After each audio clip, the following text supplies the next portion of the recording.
നമ്മുടെ നിയന്ത്രണത്തിലല്ലാത്ത, നമ്മുടെ ഇച്ഛയ്ക്ക് വിപരീതമായി ഭവിക്കുന്ന പല പ്രശ്നങ്ങളിലൂടെയും സാഹചര്യങ്ങളിലൂടെയും നമുക്ക് കടന്നു പോകേണ്ടി വരാറുണ്ട്. ഇത്തരം സാഹചര്യങ്ങൾ നമുക്ക് നൽകുന്ന വേദന കടുത്തതായിരിക്കും. ഈ സന്ദർഭങ്ങളിൽ നമ്മളിലുണ്ടാകുന്ന ചിന്തകൾ നമ്മുടെ നിലവിലുള്ള ദുഃഖത്തെയും ഉത്കണ്ഠയെയും ദേഷ്യത്തെയും ഒക്കെ അധികരിക്കുന്നതിന് ഇടയാക്കുന്ന രീതിയിലുള്ളതുമാകും. ഇത്തരം സാഹചര്യങ്ങളെ എങ്ങനെയാണ് നാം നേരിടേണ്ടത്, നമ്മുടെ സഹനശേഷി എങ്ങനെ വർദ്ധിപ്പിക്കാം എന്നതിന് ഉപകരിക്കുന്ന ചില നുറുങ്ങുകളാണ് ഈ വീഡിയോയിൽ ഉൾപ്പെടുത്തിയിട്ടുള്ളത്. ആദ്യത്തെ കാണുക. നമസ്കാരം, ഞാൻ ബിജുചന്ദ്രൻ. ഏവർക്കും ഈ ചാനലിലേക്ക്, ഈ കൂട്ടായ്മയിലേക്ക് സ്വാഗതം.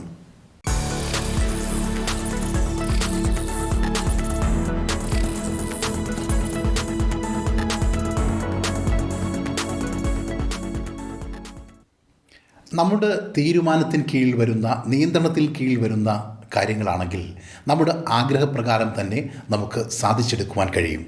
എന്നാൽ നമ്മുടെ തീരുമാനങ്ങൾക്ക് അപ്പുറമായി, നമ്മുടെ നിയന്ത്രണങ്ങൾക്ക് അപ്പുറമായി നമ്മുടെ ജീവിതത്തിൽ പലതും സംഭവിക്കാറുണ്ട്. അവയൊക്കെ തന്നെ നാം ആഗ്രഹിച്ച രീതിയിൽ വരണമെന്നുമില്ല. ഇത്തരത്തിൽ നമ്മുടെ ഇച്ഛയ്ക്ക് വിപരീതമായി, നമ്മളുടെ നിയന്ത്രണത്തിന് കീഴിൽ അല്ലാത്ത കാര്യങ്ങൾ നമ്മുടെ ജീവിതത്തിൽ സംഭവിക്കുമ്പോൾ അതിനെ ഉൾക്കൊള്ളുവാൻ നമുക്ക് കഴിയാതെ വരുമ്പോൾ നാം കഠിന ദുഃഖത്തിന് അടിമപ്പെടുന്നു. പലപ്പോഴും നാം അമിത ദേഷ്യത്തിനും ഉത്കണ്ഠയ്ക്കുമൊക്കെ അടിമപ്പെട്ട് നാം ആകെ അസ്വസ്ഥരായി തീരാറുണ്ട്. ഇത്തരം കടുത്ത മനോദുഃഖത്തിന് നാം ഇടവരുന്നത് ഇത്തരം യാഥാർത്ഥ്യങ്ങളെ ഉൾക്കൊള്ളുവാൻ നമുക്ക് കഴിയാതെ വരുന്നത് കൊണ്ടാണ്.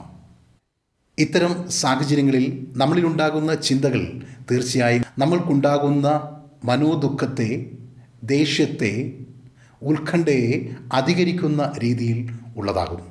കാരണം അവയെ ഉൾക്കൊള്ളുവാൻ കഴിയാതെ വരുമ്പോൾ നമ്മിലുണ്ടാകുന്ന ചിന്തകൾ അതിനെ ഏറ്റുപിടിച്ച് പോകുന്ന രീതിയിലാകും. പലതരത്തിലുള്ള ആരോപണങ്ങൾ, പല തരത്തിലുള്ള ന്യായീകരണങ്ങൾ, ഇവയൊക്കെ നമ്മളിൽ വന്ന് പെരുകി നമ്മുടെ ഇത്തരത്തിലുള്ള പ്രശ്നങ്ങളെ, സാഹചര്യങ്ങളെ നമ്മൾ സങ്കീർണമാക്കിക്കൊണ്ടിരിക്കുകയേ ചെയ്യും. എന്നാൽ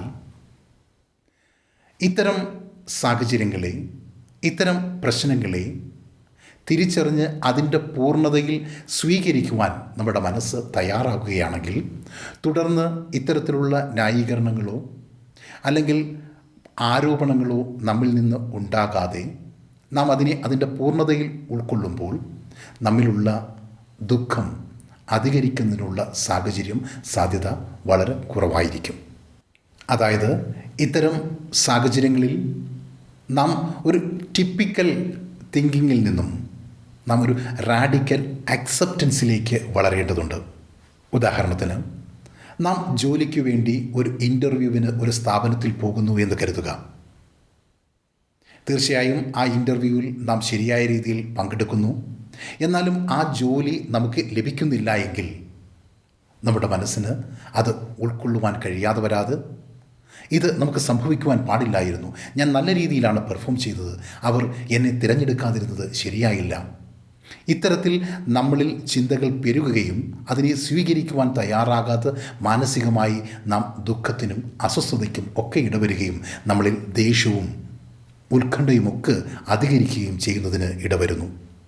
ഇത്തരം സാഹചര്യങ്ങളിൽ അതിനെ ഉൾക്കൊള്ളുവാൻ കഴിയാതെ നാം ദേഷ്യപ്പെട്ടെന്ന് കരുതിയോ, ന്യായീകരണങ്ങൾ നിരത്തി എന്നത് കരുതിയോ, നമ്മുടെ ആഗ്രഹപ്രകാരം ആ സന്ദർഭത്തെ മാറ്റിയെടുക്കുക പ്രയാസമാണ്. കാരണം തീരുമാനങ്ങൾ എടുക്കേണ്ടത് നമ്മളല്ല, മറ്റൊരാളാണ്. ഇത്തരം സാഹചര്യങ്ങളിൽ നാം സ്വീകരിക്കുന്ന ടിപ്പിക്കൽ തിങ്കിങ് ഒഴിവാക്കി നാം ഒരു റാഡിക്കൽ അക്സെപ്റ്റൻസ് നടത്തുകയാണെങ്കിൽ, ഈ പ്രശ്നത്തെ നാം അതിൻ്റേതായ രീതിയിൽ സ്വീകരിക്കുവാൻ തയ്യാറാവുകയാണെങ്കിൽ, ഇത്തരത്തിലുള്ള ദുഃഖമുണ്ടാക്കുന്ന, അസ്വസ്ഥത ജനിപ്പിക്കുന്ന ചിന്തകൾ നമ്മളിൽ ഉണ്ടാവുകയില്ല. ഈ സന്ദർഭത്തിൽ നമുക്ക് മനസ്സുകൊണ്ട് അതിനെ സ്വീകരിക്കാം. എങ്ങനെ? തീർച്ചയായും ഇതെനിക്ക്, ഈ ജോലി ലഭിക്കാതിരുന്നത് എനിക്ക് ദുഃഖം നൽകുന്നതാണ്. എങ്കിൽ തന്നെയും എന്നേക്കാൾ നല്ല കാൻഡിഡേറ്റിനെ അവർ തിരഞ്ഞെടുത്ത് കാണും. അത് ഞാൻ പൂർണ്ണതയിൽ ഉൾക്കൊള്ളുന്നു.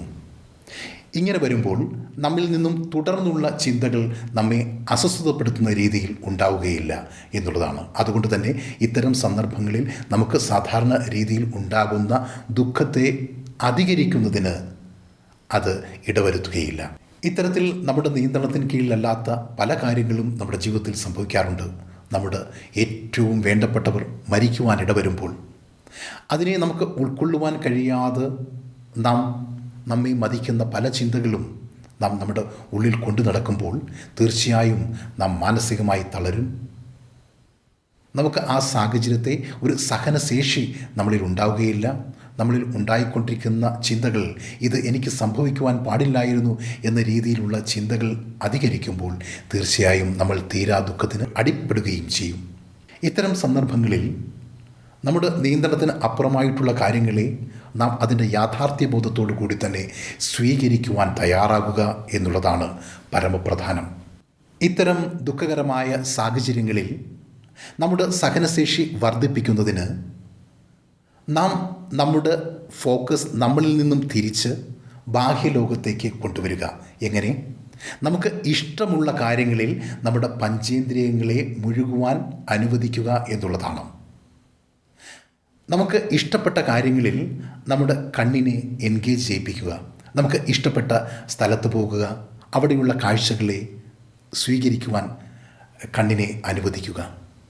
അങ്ങനെ വരുമ്പോൾ നമ്മുടെ ഉള്ളിൽ ചിന്തിച്ചു കൊണ്ടിരുന്ന പ്രശ്നങ്ങളിൽ നിന്നും തലച്ചോറ് അതിനെ ഇഗ്നോർ ചെയ്ത് നമുക്ക് ഇഷ്ടപ്പെട്ട കാഴ്ചകൾ അതിനെ മനസ്സിലാക്കി തരുന്നതിന് വേണ്ടി തലച്ചോറ് ശ്രമിക്കും. അതുകൊണ്ട് തന്നെ അവിടെ നമുക്ക് ഒരു ആശ്വാസം ലഭിക്കുക തന്നെ ചെയ്യും. തുടർന്ന് നമ്മുടെ കാതിന് ഇഷ്ടപ്പെട്ട ശബ്ദങ്ങളെ സ്വീകരിക്കുവാൻ കാതിനെ എൻഗേജ് ചെയ്യിപ്പിക്കുക. നമുക്ക് ഇഷ്ടപ്പെട്ട പാട്ട് കേൾക്കുക, അതിൻ്റെ പൂർണ്ണതയിൽ അതിൻ്റെ നേർത്ത ശബ്ദം പോലും ആസ്വദിക്കുന്നതിന് തയ്യാറാകുക. അല്ലെങ്കിൽ പ്രകൃതിയിലുള്ള ശബ്ദങ്ങൾ തന്നെ, നമുക്ക് ഇഷ്ടപ്പെട്ട ശബ്ദങ്ങളിലേക്ക്, ഇതുവരെ കേട്ടിട്ടില്ലാത്ത ശബ്ദങ്ങളിലേക്ക് കാതു കൂർപ്പിക്കുക. നമ്മുടെ ശരീരത്തിന് നല്ലൊരു മസാജിങ് നൽകുക, അല്ലെങ്കിൽ ചൂടുവെള്ളത്തിലൊന്ന് കുളിക്കുക. നമ്മുടെ നാവിന് നല്ലൊരു സൽക്കാരം നൽകുക. ലഘുവായ രുചികരമായ, നമുക്ക് ഇഷ്ടപ്പെട്ട രുചികരമായ ചെറിയ ചെറിയ സൽക്കാരങ്ങൾ നൽകുവാൻ തയ്യാറാകുക. നമുക്ക് ഇഷ്ടപ്പെട്ട പൂവിൻ്റെ മണം അല്ലെങ്കിൽ പെർഫ്യൂമിൻ്റെ മണം അത് ആസ്വദിക്കുക, നുകരുക. അങ്ങനെ നമുക്ക് എന്തെല്ലാമായിരുന്നുവോ ഇഷ്ടമുള്ള കാര്യങ്ങൾ, ആ കാര്യങ്ങളിലേക്ക് നാം പഞ്ചേന്ദ്രിയങ്ങളെ മുഴുകുവാൻ അനുവദിക്കുക. അങ്ങനെ നമ്മുടെ പഞ്ചേന്ദ്രിയങ്ങളെ ബാഹ്യലോകത്തിലേക്ക് നാം മുഴുകുവാൻ അനുവദിക്കുമ്പോൾ നമ്മുടെ തലച്ചോർ നമ്മുടെ പ്രശ്നങ്ങളിൽ നിന്നും, നമ്മുടെ ചിന്തകൾ, അകത്ത് ദുഃഖം നൽകുന്ന ചിന്തകളിൽ നിന്നും അതിനെ ഇഗ്നോർ ചെയ്ത്, അതിനെ അവഗണിച്ച് നമുക്ക് ഇഷ്ടമുള്ള ആനന്ദദായകമായ മറ്റ് പഞ്ചേന്ദ്രിയങ്ങൾ കൊണ്ടുവരുന്ന വിവരങ്ങളെ അപഗ്രഥിക്കുവാൻ തയ്യാറാകും. അതിനുള്ള ഉത്തരങ്ങൾ നൽകുവാൻ തയ്യാറാകുമ്പോൾ തീർച്ചയായും നമ്മുടെ തലച്ചോറ് നമുക്ക് നൽകിക്കൊണ്ടിരുന്ന ആ റിവാർഡ് സിസ്റ്റം അവിടെ പ്രവർത്തിക്കുകയും നമുക്ക് സന്തോഷം പകരുന്നതിന് അത് ഇട നൽകുകയും ചെയ്യും. തീർച്ചയായും ഇത് നിങ്ങളുടെ ജീവിതത്തിൽ ഗൗരവപൂർവ്വം ഉൾക്കൊള്ളുക. ഈ വീഡിയോ നിങ്ങൾക്ക് ഇഷ്ടമായെങ്കിൽ ലൈക്ക് ചെയ്യുവാൻ മറക്കാതിരിക്കുക. ഈ വീഡിയോ മറ്റുള്ളവർക്ക് വേണ്ടി കൂടി ഉപകരിക്കുന്നതിലേക്ക് ഷെയർ ചെയ്യുവാൻ മറക്കാതിരിക്കുക, മടിക്കാതിരിക്കുക. ഇതുവരെ ഈ ചാനൽ സബ്സ്ക്രൈബ് ചെയ്തിട്ടില്ല എങ്കിൽ ദയവായി സബ്സ്ക്രൈബ് ചെയ്ത് ഈ കൂട്ടായ്മയിൽ പങ്കാളികളാകുക. മറ്റൊരു വിഷയവുമായി അടുത്ത ആഴ്ച നമുക്ക് വീണ്ടും കാണാം. അതുവരെ ശുഭവാരം.